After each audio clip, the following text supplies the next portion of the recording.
You know, they didn't know they were gonna get 2 videos out of us today. But they got 2 videos out of us today, baby. Oh, What we is going doubling on? down, baby. That's yeah, buddy. Hey, listen, Breeze Nation, what is good? It's your boy P Kid with my man Jordan JC. What's going on You with you, baby? was good, man. Man, listen, we got some interesting news. I don't know if it's breaking news as of yet, because I think we already saw this coming. But Mhm. apparently the Chicago Bears are making a change, and it looks like Theo Benedet will be officially replacing Braxton Jones, per the Brad Biggs report. So we are going to actually take this moment to dive into it, get some feedback, and see what is actually happening. Jordan, tell me, my boy, did you Yeah. see this coming around the corner? Did you see, how did you feel about this when you saw Braxton Jones might be replaced? Well, I mean, the fact that they replaced him, and I'm looking at the report now because I don't know exactly when he went out, but according to the report, it was a few plays into the, I want to say the second quarter, 4 minutes remaining in the second quarter, and that's when he made the move from Theo Benedet, really replacing Darnell Wright when he was injured, and Mm-hmm. moving him over to left tackle to see if there could be some sort of improvement made there. Because again, Max Crosby was killing us all game, and so I think that was the thought process: is okay, get him over there, and then let's get our guy Ozzie Trapillo out there and see what he was about. And of course, we mentioned it earlier that he really held his own during the game, and so. Could Mm-hmm. this be the lineup going forward? Maybe, but I think that when Ben Johnson makes a move, I don't think he's the type of player, the person rather, or coach that is going to go back on what he saw. Like he made a move for a reason, and I think that's going to be the standard moving forward. It's not official, but I feel like this is an official move because again, Ben Johnson has stood on what his principles were since he's came in the door. If you're not living or playing up to the standard of this brand of football, this brand of Bears football, you will be benched. You Yep. will be replaced. You got to go 100%. And it's not to say that Braxton Jones isn't giving his all. It's just that maybe we've seen his ceiling already. Pat has talked about it numerous times. I mean, he was a late round pick. And so you probably got the most potential, the most out of him that you'll be getting. He always has Mm-hmm. had an issue with the bull rush. He probably still got taken advantage of, especially by Max Crosby and a couple of other players that were on that line. And so now it's time to see some fresh blood in there. Theo Benedet, who I think is a better run blocker, seems to be the guy that they want to try out, especially with them trying to get their run game going. And so I think this is a move that will stand at least to see how Theo does after the break when we go up against Washington and moving forward. Now I put something in the group chat. I just saw it, so it's not like I was holding on to it, my boy. So I do apologize that we No, had no, no. a It's little good. late. But apparently somebody put together what they feel is the exact play in which Braxton Jones found himself getting benched, and it's bad. It is a bad Mm, play. But the one stat okay. that I see, and I've seen this stat across two different people that reported on it. But I'm gonna put it out there. Don't quote me as official yet. But it's worth noting that the Bears average 5.27 yards per carry for the rest of the game after Braxton Jones hit the bench. Wow. Now, if that's true, and I am going to double check that, and if I'm wrong, I'm gonna come back on here and say I was wrong or I tweeted whatever. But if that's true, then two things that we just that actually solves for us. One, we talk so much about our run game and not getting enough yards per carry and things of that nature, and questioning whether or not Jesus, I'm drawing a blank. You know who I'm thinking about. Swift is the guy. Oh, DeAndre, But yeah, when you yeah. don't have the right people, blocking or creating the lanes for you, that could be one of those situations in which the deficiencies there. Actually, it is exact correlation. The deficiencies there make it harder for Swift to do his job. In the exact play that you look at it, Jordan, if you look at it, that's exactly what happens. Braxton misses, I mean, completely whiffs on it, and Swift gets dropped for a 2-yard loss. That type Oh of my situation goodness. can't happen. And it also can't happen so consistently that your name comes up. Remember, the name of the game is for them not to mention you. The fact that we talk about him so much isn't because he's good. It's because something is not always right. We're trying to find rhymes and reasons as to why he should be there. And honestly, I think Pat has said it plenty of times. The best O lineman you hear nothing about Yeah, because they're doing their job. We exactly. don't know who they are really. We just know that when it's time for them to get paid, them boys get paid. They do what they need to do, and that's it. And Braxton Jones does not fit that mold. That is not who we know. A lot about Braxton, and it ain't always for the good reasons. So a lot of times plays like the one that you're going to see where our running back Yeah, is I'm looking at it. killed, and it just is what it is. Shout out to the chat, man. Y'all always rocking with us, man. Baki saying Braxton Jones being officially benched is definitely worth the video. Yeah, it is. Oh Even God. if it's not official yet. And no, I'm looking at the play that you're mentioning. That is pretty bad. And you missed an assignment with I think it was 51 barreling down on Caleb Williams. That's something that has to get cleaned up. And again, I like the fact that the move was made even in the middle of the game. I feel like the Bears of old, you got your coaches in the organization that probably would have been, well, let's just wait until the bye week. Let's just wait until no, he did it in the middle of the game. Yeah. Like, you're not worried about people's emotions and, oh, well, let's just see if he makes some improvements. No, you get replaced right then and there. And there's nothing wrong with that because, again, that change, and he said that the change will be permanent. According to some people, according to Brad Biggs, said the change will be permanent. Shout out to V-Dog. And so we'll see if it stands up. My whole thing is, does Theo Benedet give you a better ceiling? I don't think Theo Benedet is technically the long-term answer at left tackle, but I feel like he's a better answer right now than what we have with Braxton.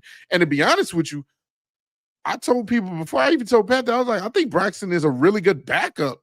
If you're talking about having him as the guy that's going to spell your starting left tackle, I feel like that's his perfect situation, his perfect position to be in. He's already proven to be a okay or decent left tackle. Of course, PFF numbers make him seem like he's a god at certain times, but we see the eye test. And I think that for better or worse, Braxton is a good backup. He's a good second string left tackle. Or maybe you turn him into a swing left tackle. No, we talked about it earlier.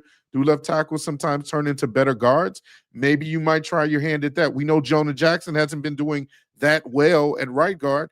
Could you possibly see if you have something there with Braxton Jones as a backup or as a starter to right guard? I don't know, but it's many possibilities now that you've kind of mixed and matched and you're moving forward possibly with Benedet after this break or this bye week, and you can kind of make things look better. And so that's how I feel. I feel like Ben Johnson is doing a really good job of taking care of certain matters and certain issues in the moment, on the spot. We're not taking all day to make these adjustments. We're not taking all day to replace players and getting better players out there. The time is now. And so I that's the main thing that I can appreciate about this coaching staff. How do you feel about now this being another one of Ryan Poe's picks that didn't work out? I'm not mad at Ryan Poe's with Braxton in particular because he's not a high pick. He's a fifth round. If he was like Ozzie Trapillo and he didn't work out, my thing is, what was Karan Amagechi? Karan was a third rounder, if I'm not mistaken. Third rounder, right? Or fourth? Yeah, I can believe find he was out a higher pick. And so those picks, that's where I'm like, what were you thinking with this guy? You stretched, you saw him play at Yale, and he went up against lesser talent in college and dominated. But what did you think you were going to get with him at the NFL level? That's where I question his evaluation. Third round pick, bro. But with Braxton, I feel like Braxton has maximized his talent, his worth, his value. And like I said, I think now if you're going to put him behind someone, I think that's where he can be the best version of himself, where you don't expect him to put up starter type talent and level of play. It's just like having a backup come in for the starter. Like everybody's praising Tyson Bagent every now and then. But Bagent is probably the type of quarterback that comes in for a couple of games, looks really good, and then comes right back out once Caleb gets healthy. But and like you just even showed, if he's out there more and more, he probably be figured out and he probably would start regressing. So that's the type of player that I think Braxton is that if you put him out there in spurts, if he's there to relieve somebody or he comes after somebody gets injured, that's his perfect role. Then you're talking about that being a good thing for him to come out. But no, I don't have any issues with Ryan Poe's technically with this guy because of where he was drafted. That's interesting.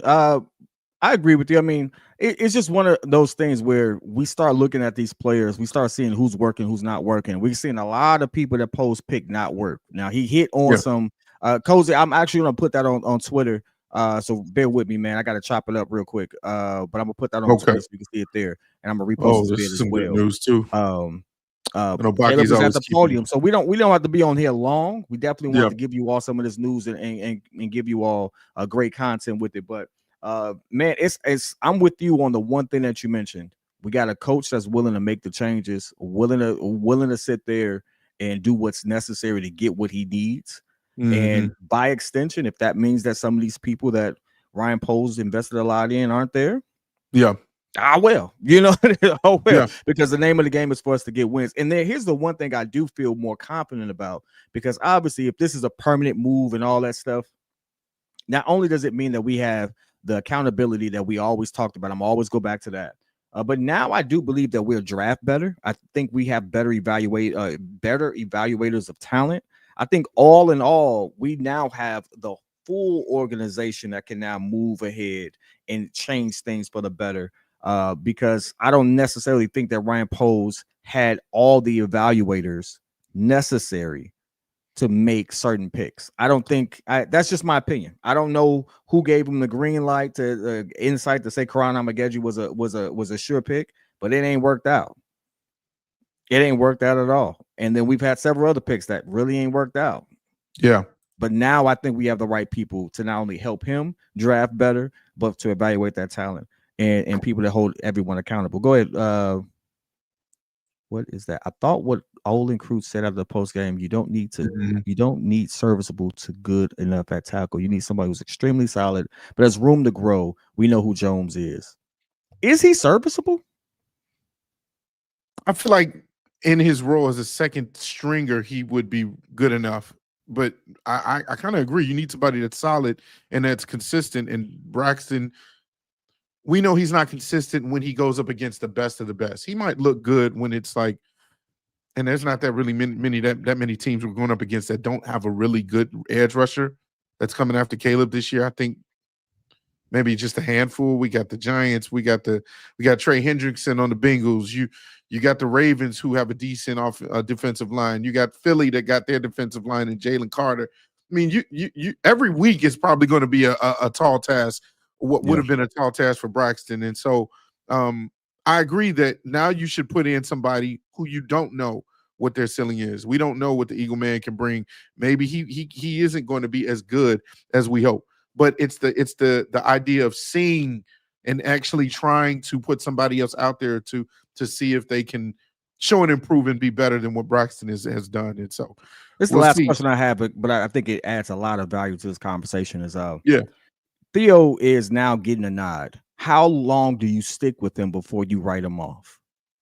Because he's now finally getting a start. Good These are question. now fresh reps for him. We've been with Braxton for 2-3 years at this particular point, so we know who he is. We have no idea who Theo is, and this being his first shot at consistent action. What's the learning curve? How many games do you give him? Does he have a learning curve? Like, That's a good what is it? question.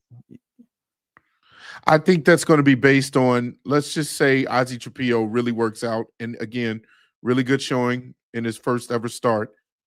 So what if Darnell Wright comes back and they do experiment and say, you know what? We like what Ozzie is doing in his natural position at right. Let's try Darnell at left and see if Mhm. he can be consistent. Because that's really his only issue is he's been up and down. But we know he has talent. He was picked top 10 in the draft a few years ago. So we know he has talent. We got to use him some kind of way. So I would say if Theo doesn't necessarily show improvement as a run blocker, which I think is his best strength, then that's when maybe you might need to move forward if he starts getting taken advantage of some versus some of the better edge rushers or even some of the mediocre ones that he'll be facing. I think that's when you need to go back to the drawing board and say, okay, who's healthy now? Could we possibly use Darnell in this position? I'm not really thinking that they'll give Karan Amageji a chance. I think, in my opinion, I think that ship is sailed. Maybe not, but I feel like he's kind of low on the totem pole. Um, and then who else is out there? I mean, that's really the only other person I could see that they could try at left tackle. And so, yeah, maybe you give it a few weeks, maybe see what it looks like. I mean, you got a tall task coming up against on Washington. They got some dogs on the defensive line as well. you got a couple of games that probably could give a nice test to Theo. I would say maybe 2 or 3 games, to evaluate what he can give you. I was leaning that way. And by the way, shout out to LBC, man. I appreciate you, my Yes, sir. boy. I Yeah, I appreciate did you. see that. Let me put that out there for you. He said dinner's on LBC in December. Hey man, listen, we just want to rock out with you, man. We appreciate you coming Man, through. what kind of restaurants he said? What did he say? Alenia, Boca, or Seple? Well, you I ain't fancy. heard of 2 of You those. fancy, I gotta huh? research you that. fancy, huh? Man, Darius, I appreciate you, man. Ben F. Johnson, you absolutely right about that, man. I appreciate all y'all for tuning in. Like the video, man. Hit the bell, subscribe. Y'all know what to do, man. Y'all know how we move. I'm on the same page with you in the sense of giving it a few weeks to see what you have before the showing gets really tough. We have the Commanders, Saints, and Ravens and Bengals. So that 4-game stretch, I think that's a good opportunity for you to see what you have in him, see what you can do in those particular lineups before you get into some really tough defenses like the Giants, who we have right after the Bengals, the Vikings again, the Steelers, who, I mean, Jesus Christ, the Eagles, and then we run into the Packers. And that's like, we got a really tough stretch. And that's the stretch I told people that I was worried about the most. Like, if you don't know, this is the perfect time to experiment, because by the time we hit the Giants, it could go down here quick. It could. Very quick. Say Giants, whatever you want to say about the Green Bay. You got to play the Eagles, Green Bay, Browns, and Green Bay again. Now, I know it's always FGB, but that defense is something. No, you got to admit, that defense is nice. That defense is something. So at this point, I like the fact that we're making the moves early. Making it early because Ben Johnson's expecting this team to be clicking later in the season, and you need to be able to have time. You need people to be able to do their job so that you can have that type of chemistry. You can have that actual execution of those plays. And if he had waited well into this little mix of this horrible schedule that we have, I don't think we would have the answer at all. So I'm actually happy that he's making those changes now. He said that defense gave up 40 to the Cowboys. Hey, listen, that's true. They did, but before then, they was juggernauts. So I don't know what happened against the Cowboys, but everybody has a bad game. Yeah, I mean, hey, the Cowboys also have one of the best offenses in the league, and Dak Prescott is looking like a league MVP right now. I don't know what the heck he took everything personal. They said about him in the offseason, because that man is balling right now. Hey, man, but that is actually all I have for that, man. Any other comments you have in regards to this, brother? No, man, no. Excellent. I think Brad Biggs hit it on the head, man. I think we're officially going to be seeing a change, and we'll see if that change actually brings about better play on the line. And if not, I feel like Ben Johnson is going to find a way to scheme at least to hold the protection. Caleb was only sacked once this game. He was sacked no times the game before. So I think they're figuring it out as they go. And this line has definitely been way better than what we've seen over the past couple of years. Whether in LBC, Robbie took the words out of my mouth, it could be 12 personnel. Even if you put Theo over there, could he get help from Cole Kmet or Drew Smythe or Loveland if he comes back? Whatever that you need to do to kind of give a few more seconds for Caleb to kind of operate in the pocket. That's all that matters. And so we'll see. We'll see. We'll definitely see, man. Listen, we, as always, we appreciate you all rocking with us, man. This is your boy PK, pettiest man alive, and with my main man Jordan JC. Be on the lookout for more vids, more news as we have people at the podium and things of that nature. So you might see us go live again. You may see us just rap about this in the morning, but whatever it is, we know that the Breeze Nation will show up and show out. So we appreciate y'all. Till next time, baby. Peace. Yes, sir. Peace.